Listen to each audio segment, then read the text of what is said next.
Hey everyone, welcome to the next video for the 4-H Gardening Kit. Today we're going to talk about how to harvest your basil. Yeah, and it's wonderful to learn how to harvest basil, especially for folks who are looking to cook their own vegetables and herbs and spices. And I think it'll be great to learn how to pick my own basil and then take it quickly into the kitchen to cook. Right, so we have a very healthy, mature basil plant here today. And when you are harvesting basil, you want to wait until you have at least 6 sets of leaves. I know we're really eager to harvest early, but you got to let your plant be nice and healthy before we do that. So obviously here we have plenty.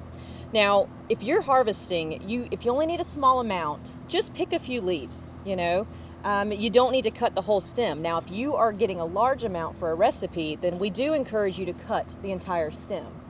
You want to make sure that you don't cut more than 1/3 of the plant's height. And if you do that, you need to wait a few weeks before you harvest again to encourage regrowth.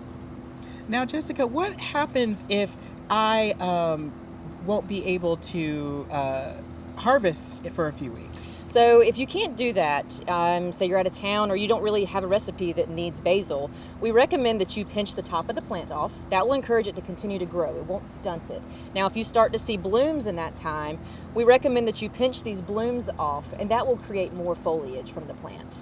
Wow, that's really awesome. I can't wait to use this delicious looking basil for some of our recipes in the future.